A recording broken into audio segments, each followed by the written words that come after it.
Okay, bismillahirrahmanirrahim. Hamdan wa syukran lillah. Kita bertemu lagi untuk pada kali ini, dan insyaAllah pada masa yang singkat ini saya ingin berbicara sedikit tentang apa yang perlu dilakukan oleh pesakit.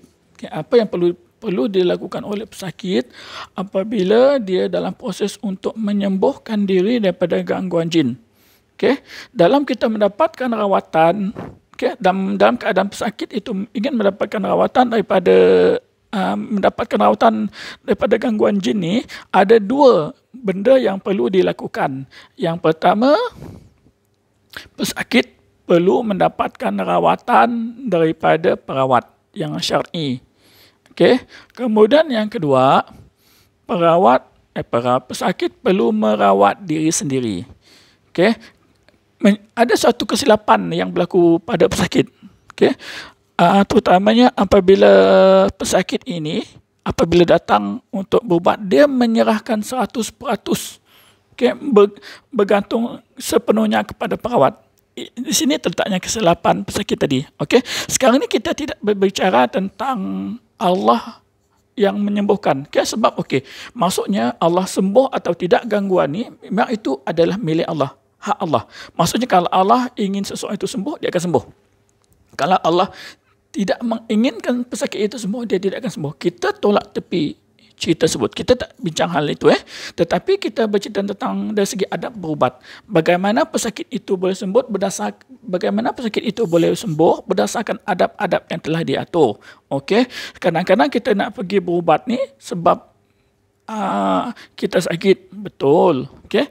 Tetapi kalau bagi saya secara pribadi, daripada 100% kesembuhan tu, 15% sahaja insyaAllah dengan izin Allah itu adalah melalui perawat. Dan selebihnya 85% itu adalah daripada pesakit itu sendiri. Okay? Sebab itulah kenapa pesakit yang bergantung sepenuhnya kepada perawat, dia tidak sembuh. Okay? Untuk proses merawat diri daripada gangguan jin dan syaitan dan sebagainya, perlu ada kaedah dua hala, tindakan dua hala. Daripada pesakit itu sendiri yang pertama, kemudian yang kedua daripada perawat. Perawat akan menunjukkan apa yang perlu dia lakukan. Mungkin untuk kali pertama, kedua datang rawatan, mungkin perawat akan bantu.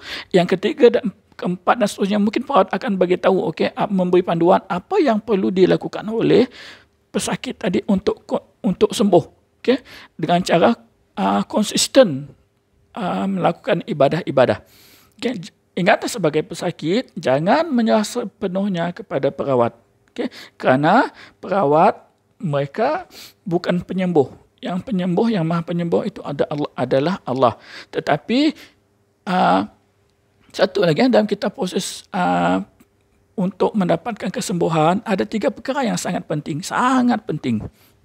Iaitu yang pertama, kekuatan roh. Ini kunci pertama untuk sembuh. Kemudian yang kedua, dari segi psikologi, kejiwaan. Kemudian yang ketiga adalah dari segi kekuatan mental. Bagaimana 3 benda ini boleh kita gabung untuk menjadi satu kekuatan untuk sembuh dengan izin Allah insyaAllah.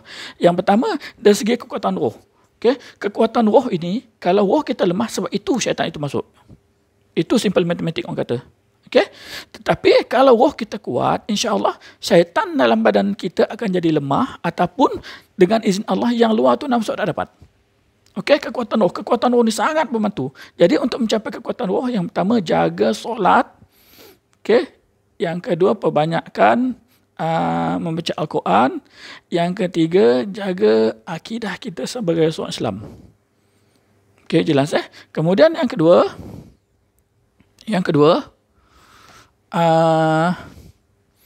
dari segi kejiwaan tadi jiwa. Maksudnya, dalam diri kita ni sebagai pesakit, jangan terlalu marah, jangan terlalu takut, jangan terlalu menafsu, jangan terlalu sedih, jangan terlalu lalai, jangan terlalu lekang. Jangan ada terlalu semua ni tadi. Kalau ada keterlaluan dalam diri kita, terlalu takut, terlalu marah, terlalu sedih dan sebagainya, maksudnya kita yang membuka ruang pada diri kita ni untuk syaitan masuk. Kita tahu syaitan di standby di sekeliling kita, tetapi menunggu masa untuk masuk. Okey, apabila ada ruang untuk dia masuk, dia akan masuk. Melalui jalan apa? Terlalu takut, terlalu bernafsu, terlalu sedih, terlalu marah. Sebab itu kita biasa tengok orang terlalu takut kena rasuk, terlalu marah dia boleh kena rasuk, terlalu sedih pun kena rasuk. Jadi jangan ada terlalu ni, ya kawan-kawan. Boleh rasa sedih, takut dan sebagainya, tetapi jangan terlalu. Okay, biasa-biasa je. Kemudian yang ketiga yang terakhir iaitu dari segi kekuatan mental fikiran ni, kena ubah cara berfikir. Ubah. Sebagai pesakit, kena ubah cara berfikir. Okay? Pesakit kalau kita tengok, dia berada satu dalam lingkungan yang agak tertutup. Okay? Merasa bersalah, menyalahkan takdir dan sebagainya. Kena ubah cara berfikir. Kalau kita tidak ubah cara berfikir, maksudnya sampai bila-bila kita akan tetap sakit. Walaupun dua keadaan tadi kita jaga. Kita jaga kekuatan roh kita, kita jaga dari segi kejiwaan kita. Tetapi kalau tidak diseimbangkan dengan kekuatan pemikiran, benda ni tidak akan selesai.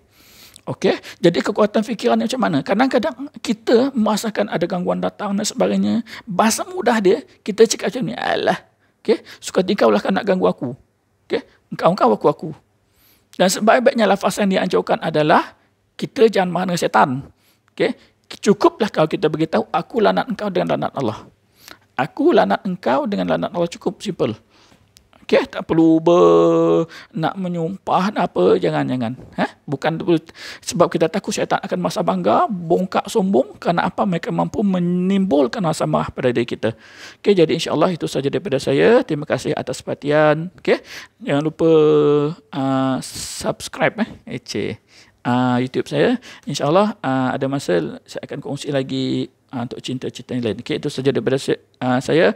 Wabillahi taufiq wa hidayah. Assalamualaikum warahmatullahi wabarakatuh.